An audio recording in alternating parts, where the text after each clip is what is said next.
Well, it's interesting that Wes brought up the flags Yeah. because this is the funny part that no one knows.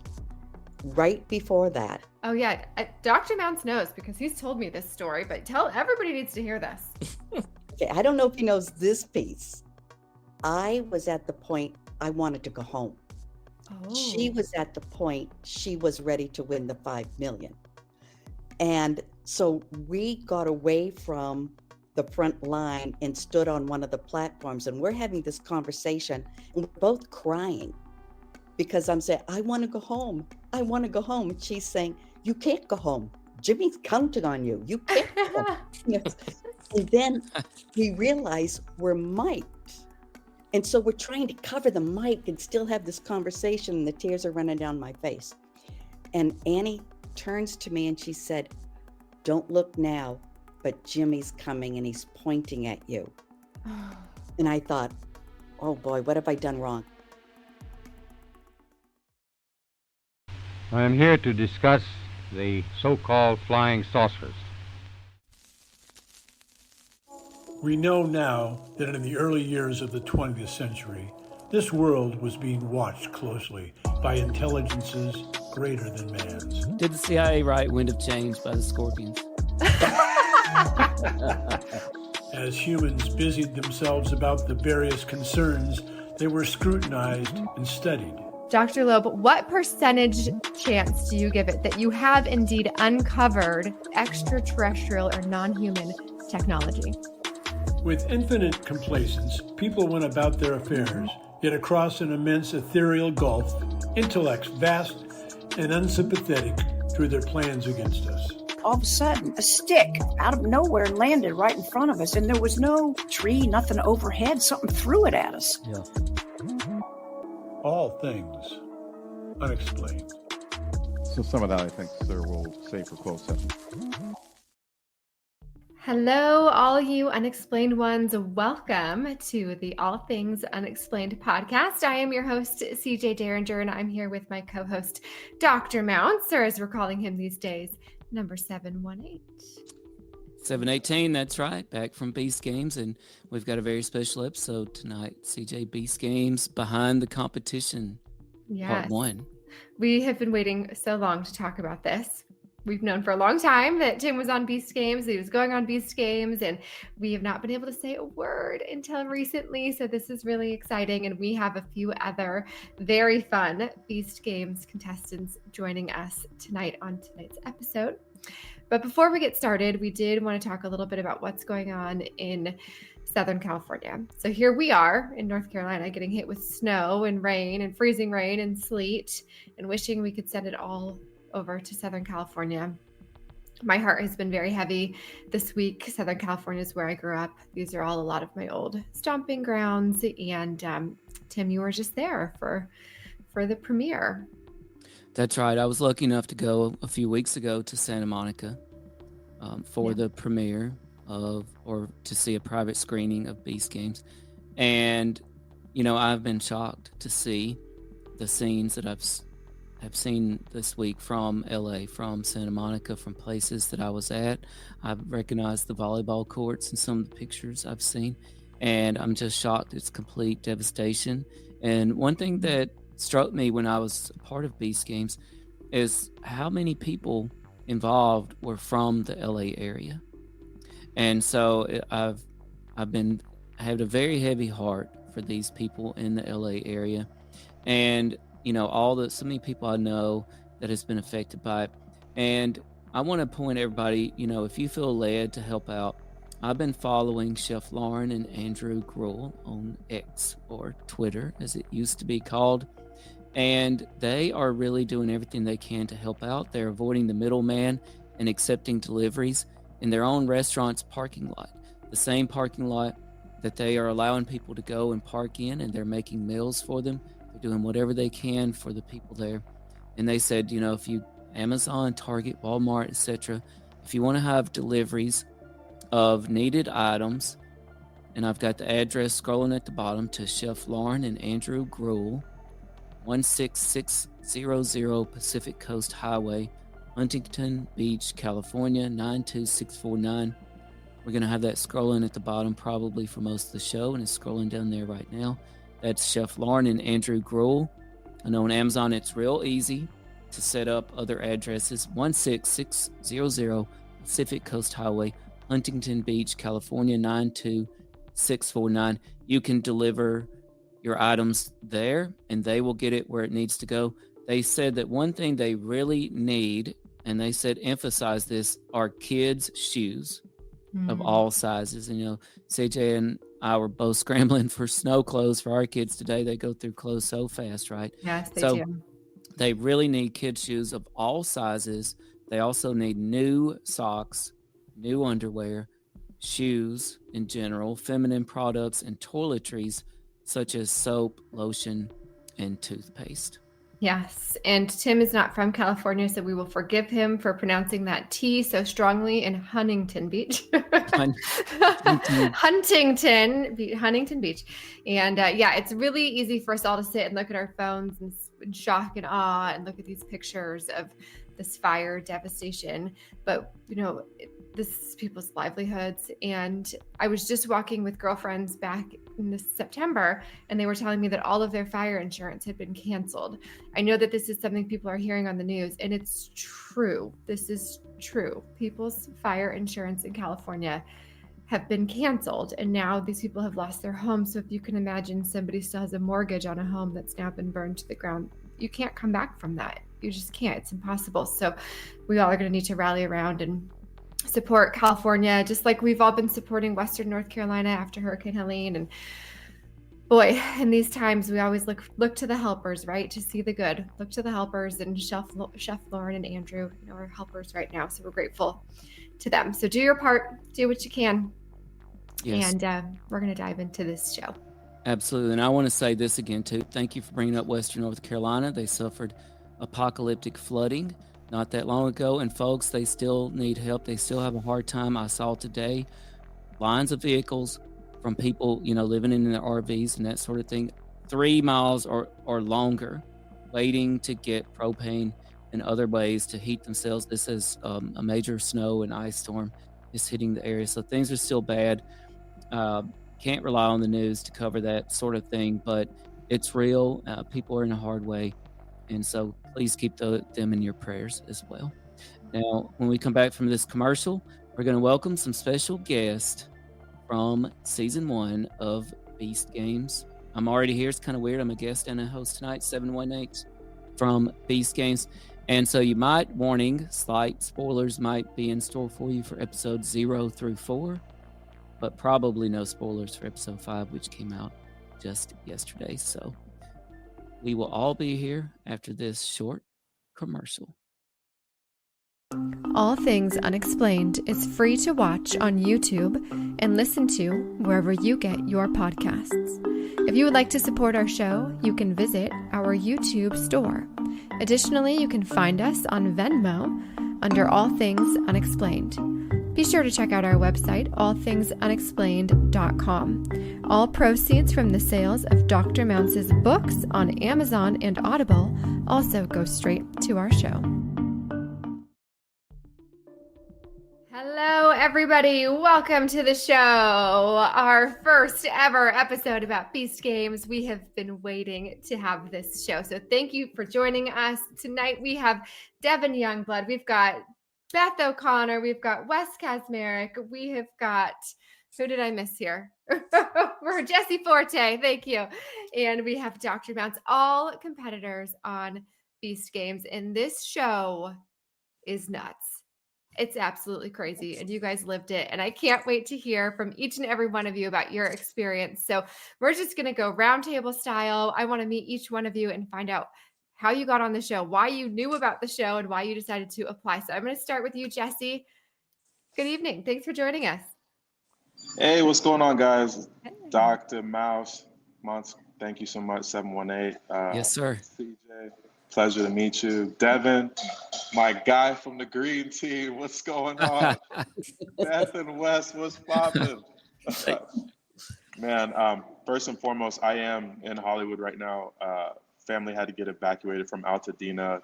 My aunt, she lost her whole home grandma was in the fires. It's been a rough past couple days, but we're just pushing through.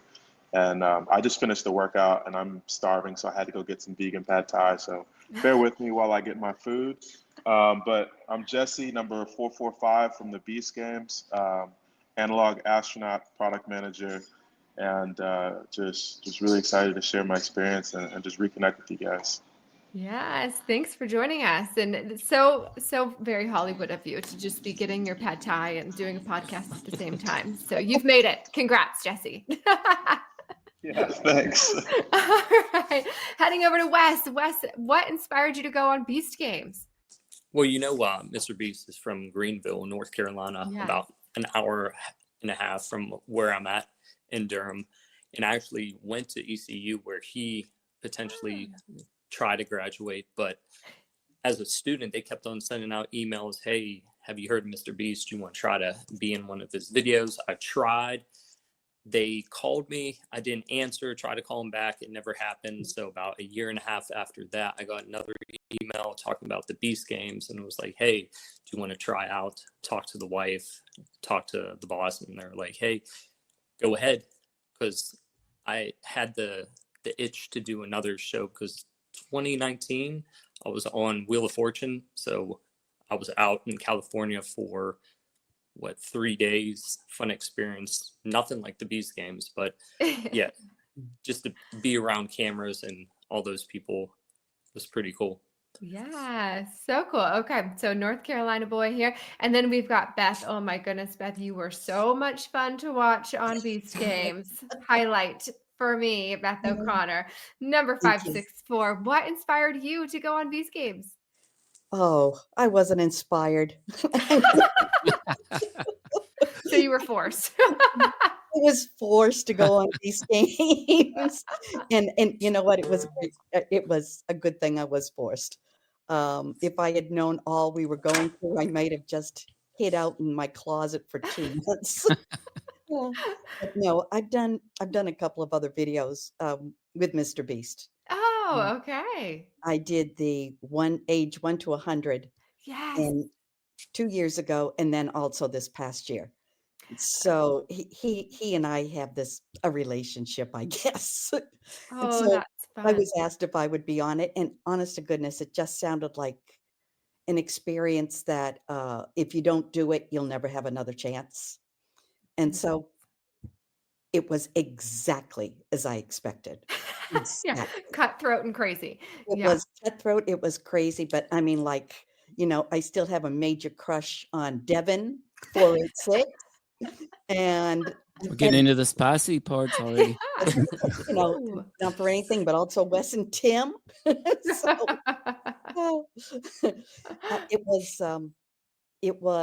it truly at 72 years old, it changed my life. Wow. Yes, it's changed my life. Just Mr. Beast in general has changed my life. Yeah. So, Oh, but, that's lovely to hear. Well, you I- look great for I- 72. I had a blast.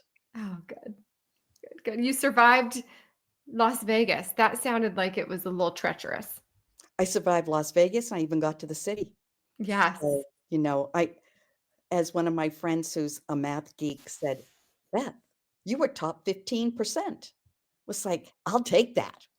Yeah. Good. It's pretty good. That is great.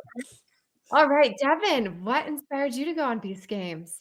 I'm just probably crazy, to be honest. No, no. So I got a phone call from my agent, which she retired just a few months ago. But she's like, "Hey, I signed you up for something." I'm like, "What'd you sign me up for?" She goes, "Did you get a phone call? It's something to do with Mr. Beast. You'll be fine." I'm like, "I'll be fine." I said, "Have you seen some of the stuff?" And so I'm like, "Okay." So they called me and they tell me, that I need to do this. And they're like, "Hey, you have a passport?" I'm like, "No." They said, "Okay, call us back when you got one." I'm like, "Oh my gosh." So I flew to Denver literally the next day, spent $600 just to get a passport immediately. Oh And then, my God. yeah, but no, I sheer craziness. And then now I have some clout with my kids. So there's that. So Nice. and by That's the way, important. I think speaking for everybody, Beth kept everybody happy and sane in the city. Just going to say that. I mean, that there's no better person in the world than this lady right here. Thank you, sweetheart. That's kind. What an honor to have you on the show, Beth. Thank you, Devin, for sharing that. And yes, having clout with our kids sometimes is the only reason we do anything, right? Got to At have the that end of clout the with the day. kids. Exactly. I'd rather have clout with my kids than anyone else, to be honest. So. Same, absolutely. All right, Dr. Mounce, how did you end up on these games?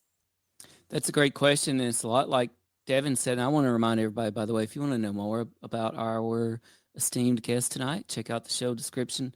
If they've got links, we've got them in the show description for you to click on. You know, it was July for me, and I've heard people who had different stories about this, but it was July for me. And my son, who was 10 and a big Mr. Beast fan, and basically you might remember this, CJ. I really didn't know much about Mr. Beast. He said, Dad, Mr. Beast is starting a new show. It's going to be the biggest show in history with the biggest prize ever, $5 million. I was a little skeptical. So I Googled it. I shouldn't have been skeptical. I should have known because he's pretty on that kind of stuff. And I Googled it and boom, there it was. I said, you're right. $5 million, 2,000 or 1,000 contestants. That's what I thought at the time. And you talked about Beth surviving Las Vegas. This is why anybody I tell to watch Beast Games, I start with episode 0 because we made it through 1,000 people, right? That was a big deal to me. Now they whittled that down to 25 minutes, but I want everybody to watch episode 0 because we went through a lot to make that 25-minute YouTube video. But I joked with my son, so it was kind of a joke. I said, you know what? It'd be funny if I applied for Beast Games, wouldn't it? So I went in the house, and I don't know what possessed me, but I made an audition video. I thought it turned out okay. CJ's seen it. It was okay. It included a quick image of me spiking a volleyball off CJ's head over at Sand Volleyball. And The so only video I'll ever have of it, I promise you. so she helped. And a week later, my phone rang, Los Angeles, California. I sent it to voicemail. I checked because I'm not used to answering Los Angeles. That's just not in my forte. And I saw the voicemail, and then I got a text. And I got a text and it said, "Hey, this is Beast Games. You wanna be on Beast Games?" I'm like, "Okay, let's go." So that was my path to Beast Games. And just, I don't know, 2 weeks after that, I was in Vegas.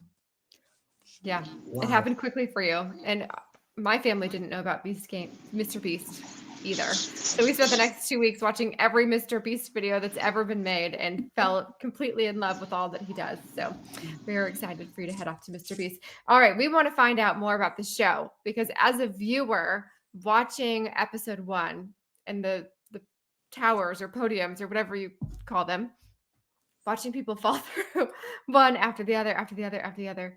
That was cinema unlike anything I've ever seen before. So I've got to get into your heads into how this all went for everybody. So we will start with Jesse again. Tell me, what was the craziest moment for you filming Beast Games? The craziest moment, everything about it was crazy. From, being on the green team, I was elected as the captain when we were, bringing up the big old rocks that were 10,000 pounds. To being eliminated during the puzzle, and then not knowing if I would be able to even go to the city. And so going through that whole process of, okay, hey, well, I made it this far. I made it to Canada. That was tough. But then when we when Jimmy got on top of the money and he said, hey, we have over 100 people that have dropped their block pieces. There's still an opportunity for some of you guys to stay in the game. And then they brought all the cameras to me. It really brought my spirits back up because it gave me another opportunity to be a part of the games. And I think one of the toughest things was Devin. So, I was with you in green, man. Like we were the Green Berets, bro.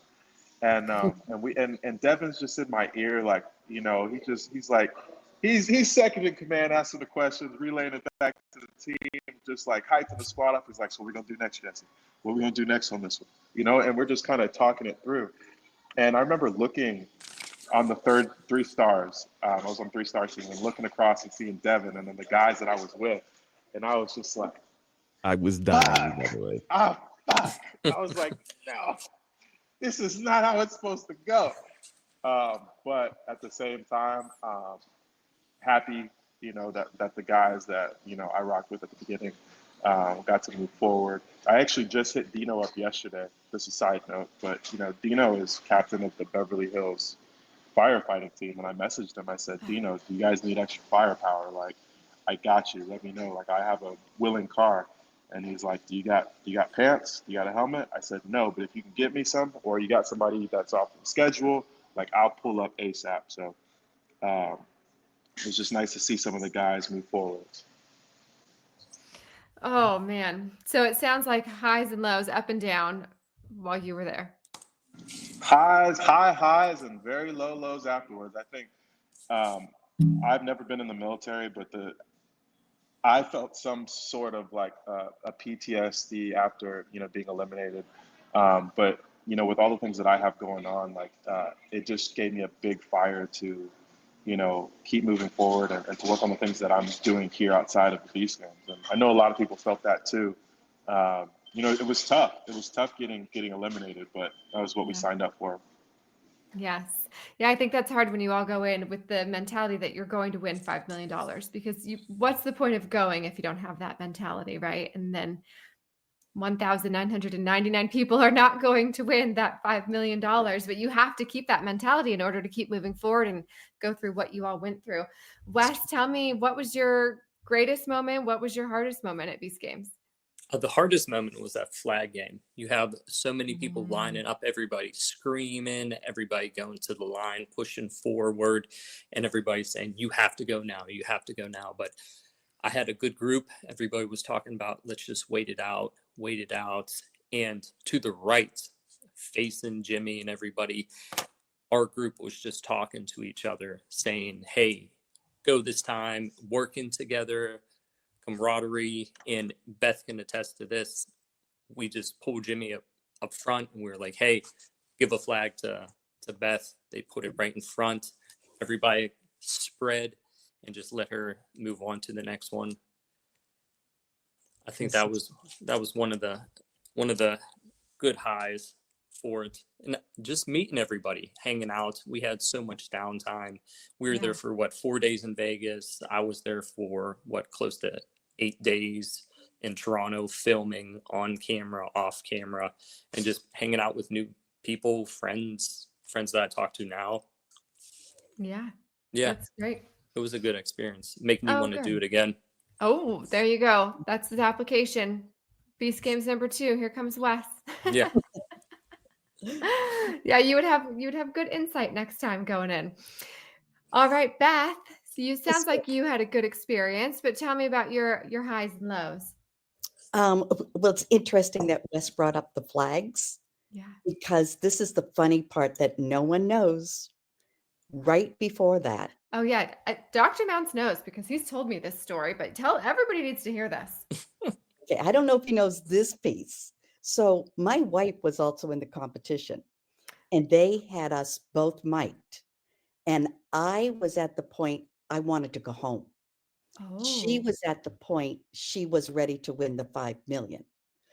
And so we got away from the front line and stood on one of the platforms, and we're having this conversation, and we're both crying because I'm saying, I want to go home. I want to go home. And she's saying, you can't go home.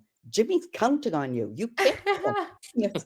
And then we realize we're mic'd. And so we're trying to cover the mic and still have this conversation, and the tears are running down my face. And Annie turns to me and she said, don't look now, but Jimmy's coming and he's pointing at you.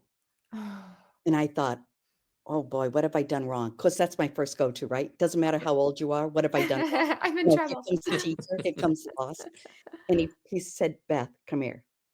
And so I didn't know what was going to happen. And Wes he just said it. It was people were so kind because it was scary. I did not want to go flying in the air. I didn't want to go, you know, foot to foot in a race. When someone said to me, Beth, when's the last time you ran? I had to think, and I said 1970. Devin, you were close to me. You know that was true. Like, I wasn't born until 1978, by the way, just so everybody knows. On numbers, right? So the lowest point in the whole thing was at that moment, and the highest point was 5 minutes later. Aw. So, and then taking that flag, as you all know, and running to the back, OMG. That was like phenomenal. Just Yes. the excitement of all those that had gone before me. It was magical, just magical. How many people got hurt in that competition, in that flag race? Because they showed a few people tumble, and I thought, I bet there are some tumbles they did not show. They did. They did not show they didn't show the real tumbles. I don't Yeah. think they did. Did you guys think so? I mean, people got concussions. So Oh, people went, bang, head to head. yeah. Yeah. Well, You could see how that would happen. Well, you they took can. what 4 days of footage and condensed it down to 20 something Right. minutes. I Yeah. mean, Right. Exactly. So And a that lot of, briefcase challenge, people had to have gotten hurt in the briefcase challenge.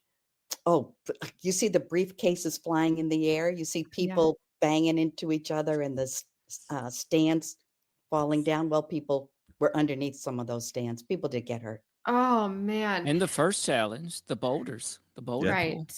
The boulders people got hurt. Oh, trampled, I would got think. stepped on, yeah. That's true too. I mean, I was on the yellow team. I had started on the green. We all had to split to make two more Yes. teams. So I was on yellow. And after the first pull was like, I thought I'm going to lose my whole arm because it was all of a sudden you're tangled. Some people were Yeah. pulling so much faster than others. It was like, I'm about to get trampled. So Yeah, yeah, absolutely. that was intense. Yes. And now last question for you, Beth. Did your wife get a flag? No.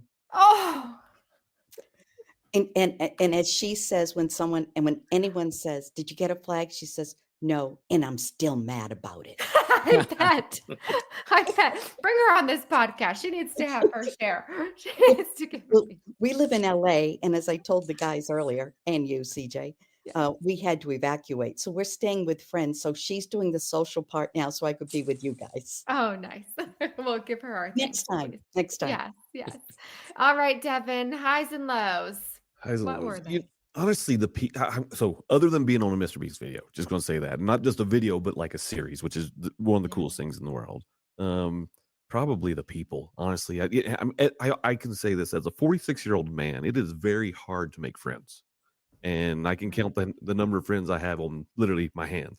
But then I go to Beast Games, and I've got friends like crazy that are like, coming out of the woodwork. They're way younger than me. That are like some that are older than me. I mean, I hung out with Beth a good bit in the city, and I mean, just in general, I mean, the people were amazing. And I think if you watch the game, that you'll what you see on TV, they're showing a lot of the cutthroat stuff, but they're not. What they're really not showing is how well we actually took care of each other.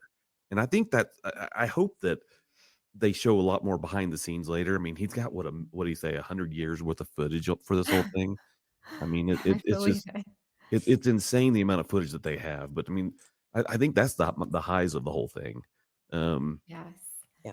I'd say Trauma bonding is what that's called, by the way. well, I mean, trauma bonding, Stockholm syndrome. It was all involved. It was all part of it. But We're not prisoners. I want to be here. Yeah, exactly.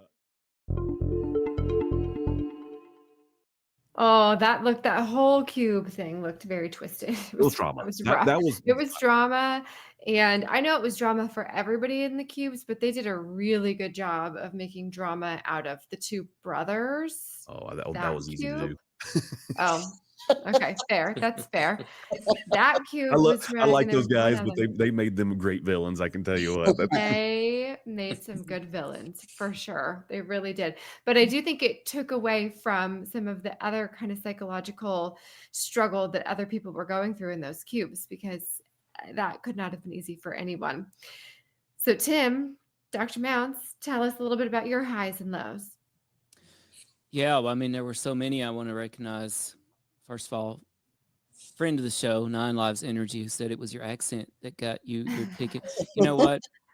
I'm not gonna lie, it was probably my accent and my hair that got me out of Vegas. I'm just saying.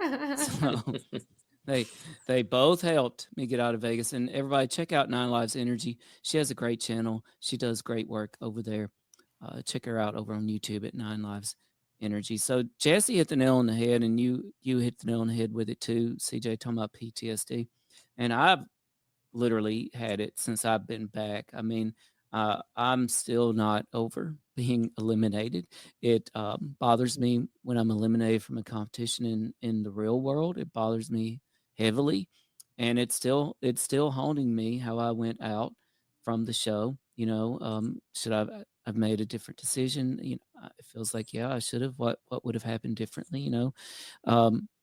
So it's been tough, and probably one of the unique things about it, episode 2 in B City on the towers, I was the first to go that night in the ball catch challenge, and I actually traded my token to get in the ball catch challenge. I'm like, because we knew what this was going to be, right? It was one of the few that was obvious. Like, we about to be catching some balls popping out of the ceiling. that was clear.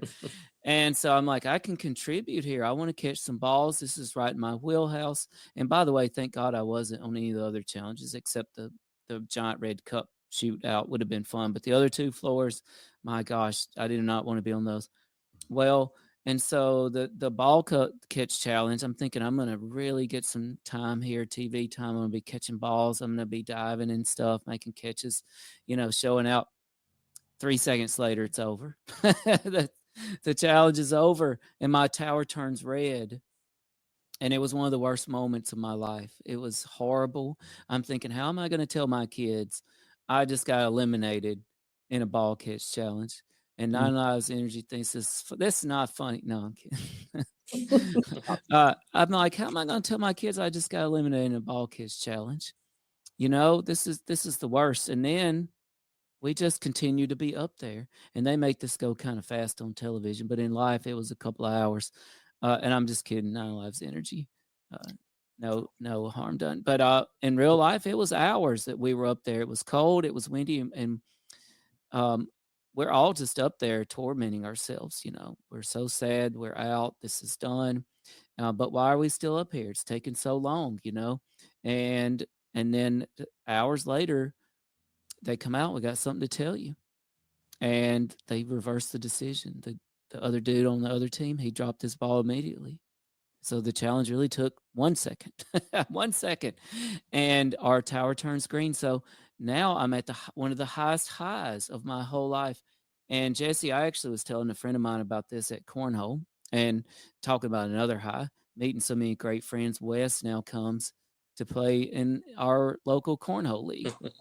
Cool. Yeah, CJ's out there too sometimes, and maybe Beth can join us sometime. But Jesse, I was talking to my friend at Cornhole, and he's a psychiatrist, and I wasn't aiming for psychiatric help, but he dished a little bit of free advice out to me. He's like, it is that phenomenon is what they go through in the military when they experience their lowest of lows and their highest of highs within very short time frames with no one from their real life, surrounded by essentially strangers, but your new friends and family, right? And I think that's part of the things that made this television show very different, in my opinion, than any other television show in history. There were so many of us. We went through so much together. So many things happened in Vegas that weren't a part of the algorithm, in my opinion, that bonded us together. CJ called it trauma bonding, and we experienced the highest of highs and the lowest of lows with each other. And I think that was a unique experience, and I'm so happy that I got to be a part of it. Yes. All right. We've got lots of people tuning in right now. And I know that Beast Games is a phenomenon right now, not just in the United States, but all over the world. It's the most watched show on Amazon in I don't even know how many countries. So if you have questions about what happened on Beast Games, now is your chance. Put them in our chat. We are going to take listener questions later on in the show. So thank you for joining us. Give us your questions. I want to know some of the things that happened behind the scenes. So starting with, like I said, the tower. No, not the towers. What were they called? The podiums? Carl's drop towers. The ones that you guys, that people fell through. Yeah. That's what they're called. Carl's drop towers. The towers. Okay. The towers. What did people fall into? How far did they fall? We haven't heard from him since. What people? They're gone now. Yeah, That's awesome. all gone. What do They're you still mean? falling. So last I heard, Yeah.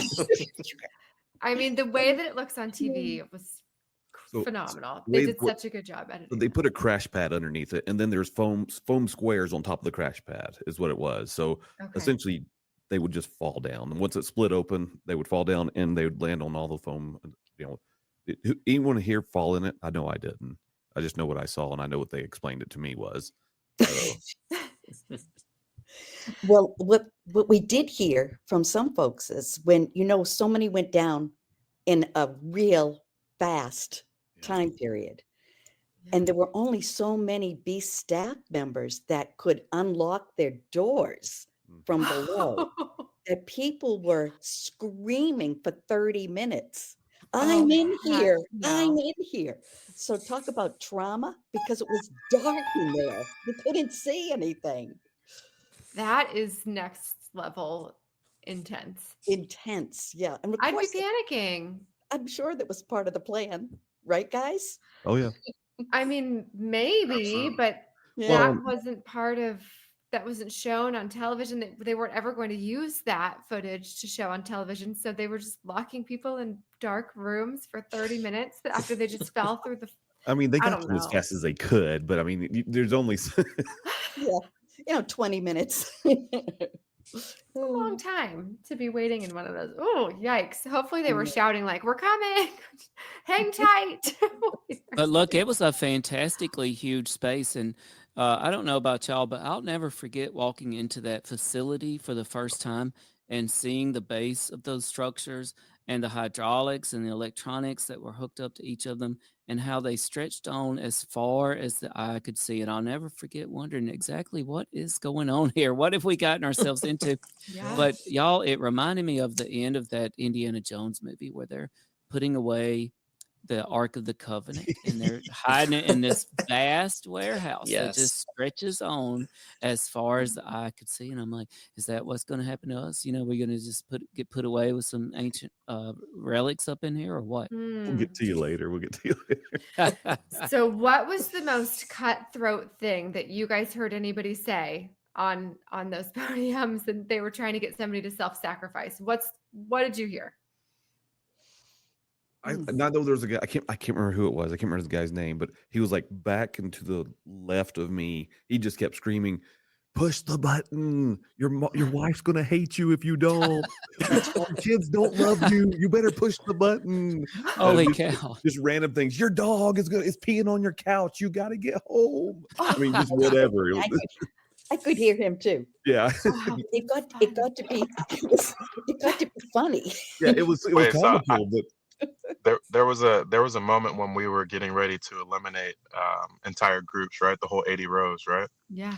And I guess our 4 row was talking to me, and they're like, "Hey, like, we want to consider you as our 4 row leader, but we want to make truce with such and such team." And I'm not going to say who I was talking to or what, but this was their recommendation, and they were just like, "Hey, listen, all right, so if it really goes down like it's supposed to, we're just going to get rid of the 11 group." And I said, "Well, how do you do that?"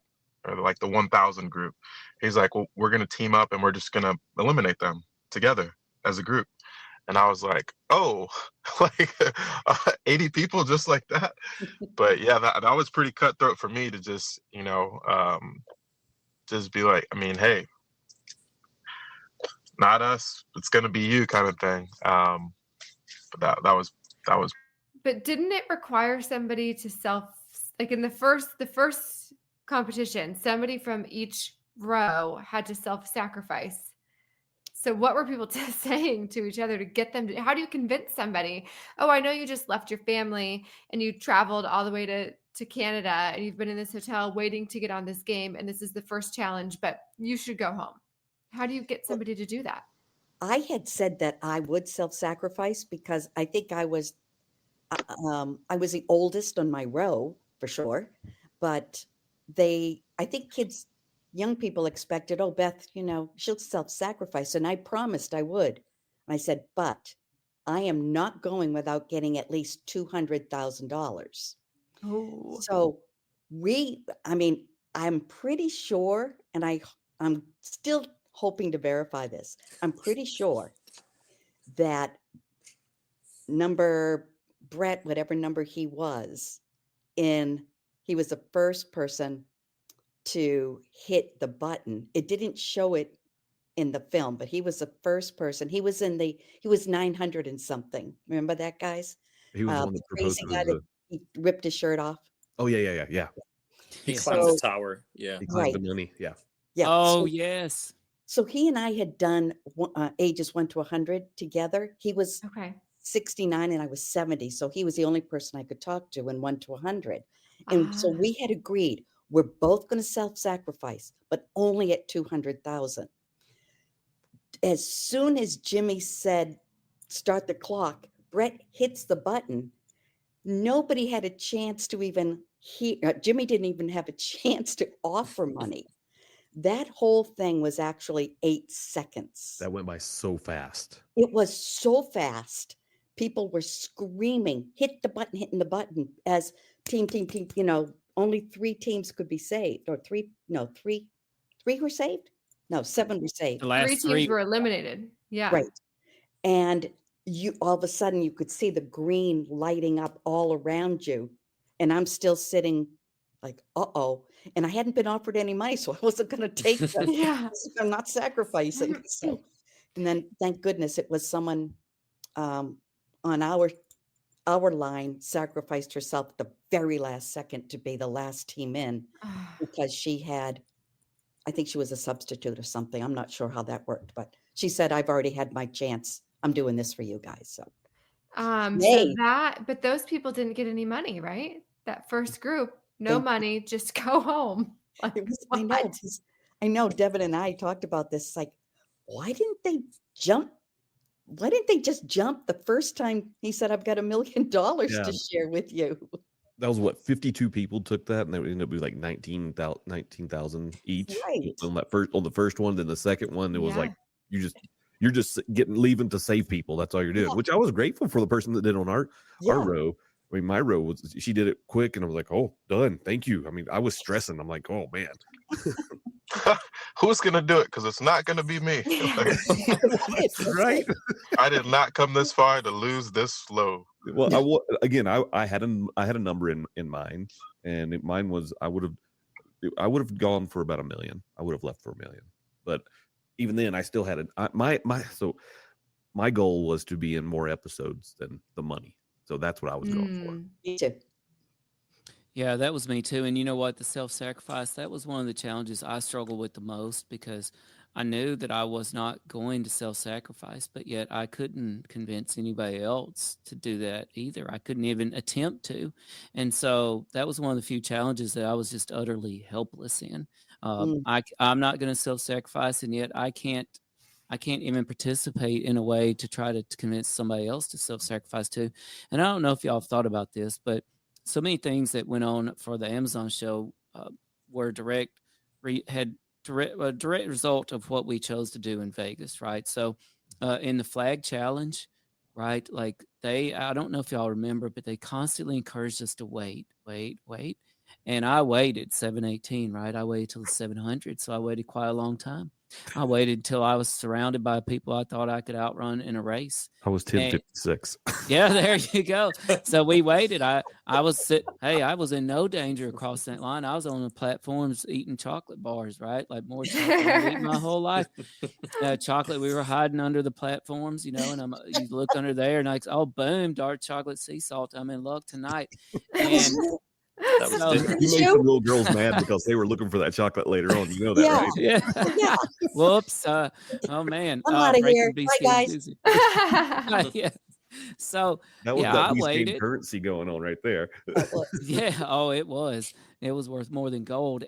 But if y'all notice, the people that went at the very beginning, it was a lot of the same type of people, right? A lot of alpha males, younger alpha females, very aggressive, that sort of thing. Like this was your first several rows.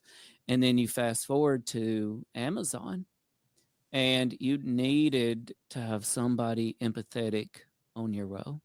You did. somebody that wasn't a quote alpha personality and was just willing to sacrifice themselves for your team. And 3 out of those first 4 rows didn't have anybody like that. And you could kind of trace that all the way back to the flag challenge in many ways.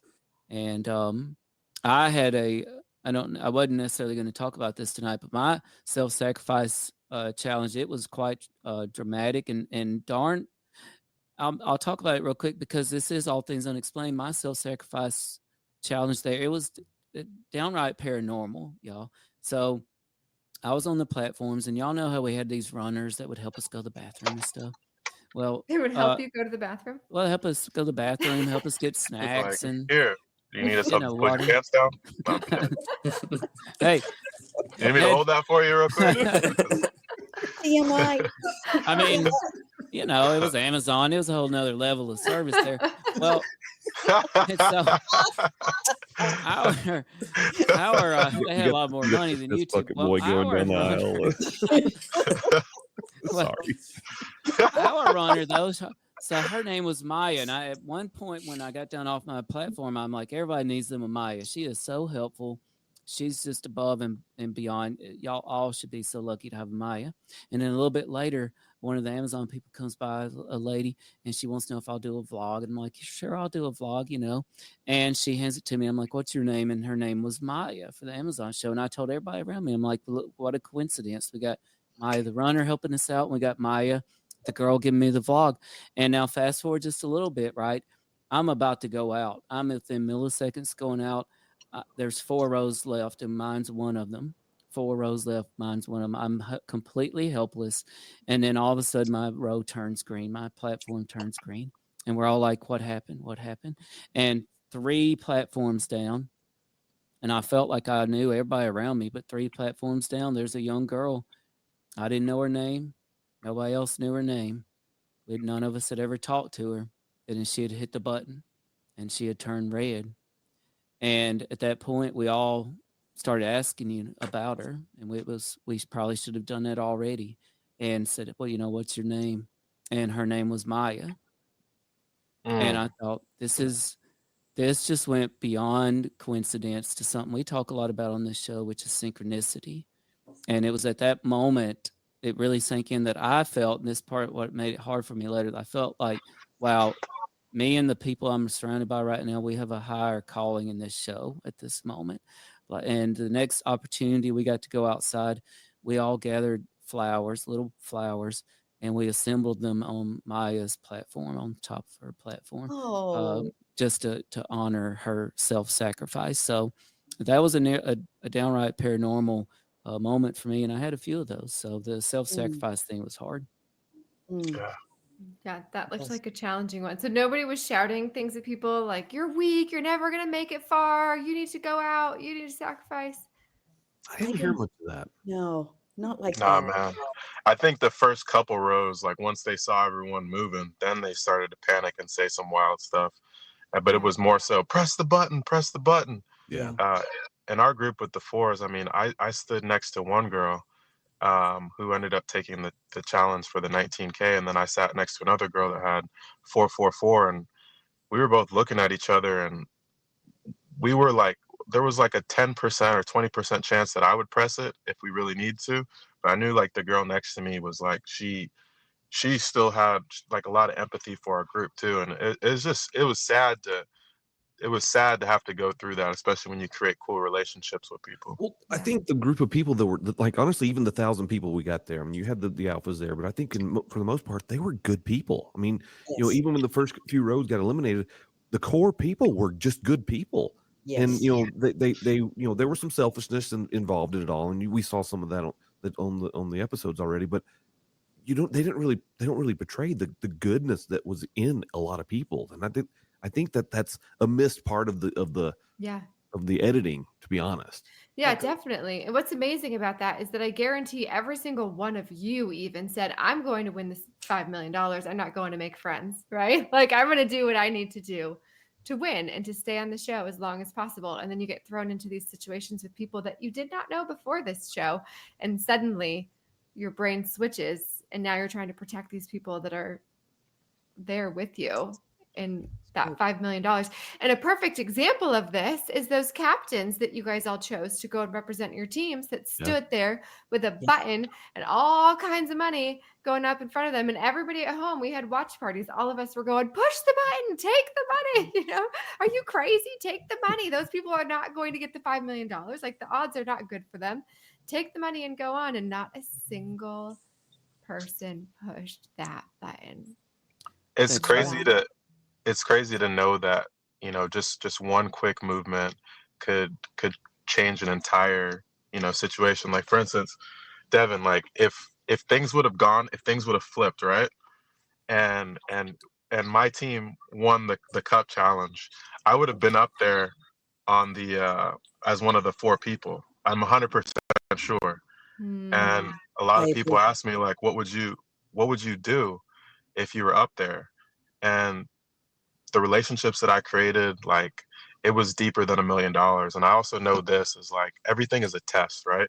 Whether we think of it or not. And I felt like this was, you know, these were all tests, like turning down $100K, not shooting a $250 ball. Like, I just know that the way that the universe and God works is, like, when you pass certain tests, the real blessing comes in a way where you don't have to fight for it the way that we had to.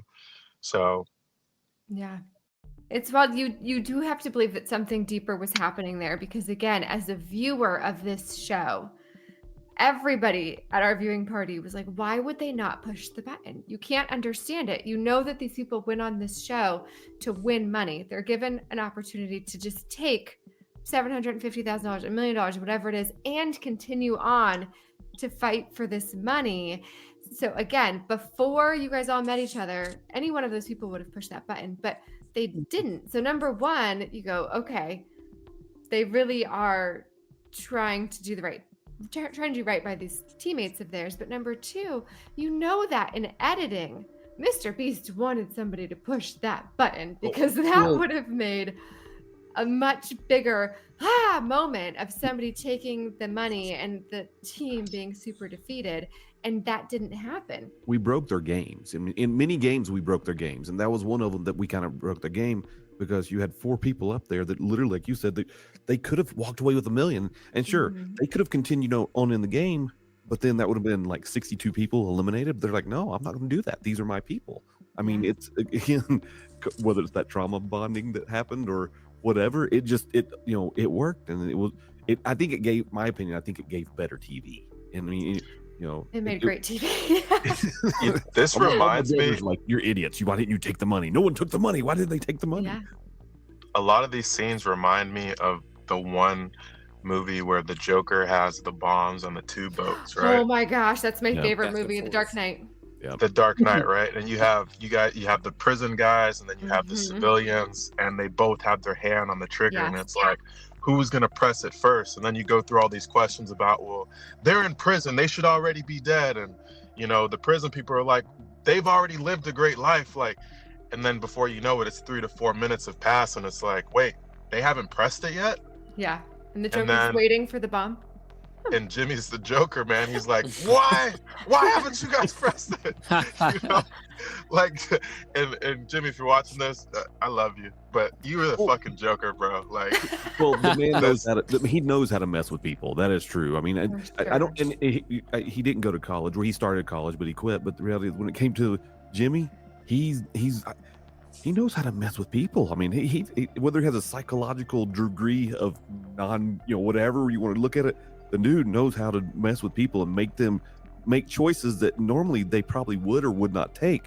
And then we blow his mind on stuff like that. That's just, to me, that's kind of crazy. Yeah. And I want to give a shout out. I want to give a shout out to my captain, Jeremy, because you know what? We nominated Jeremy to go up there, and there were a lot of people nominating themselves to go up there for my team.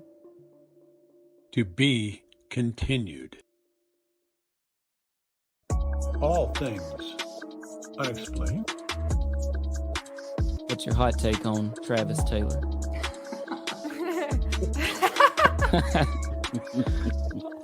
I've got an exclusive for you guys if you want it about the Alaska. We do. Okay. Dr. Taylor was revealed to be the chief scientist of the UAP task force with the Pentagon. So some of that, I think, sir, will save for closed session. All Things Unexplained is free to watch on YouTube and listen to wherever you get your podcasts. If you would like to support our show, you can visit our YouTube store. Additionally, you can find us on Venmo under All Things Unexplained. Be sure to check out our website, allthingsunexplained.com. All proceeds from the sales of Dr. Mounce's books on Amazon and Audible also go straight to our show.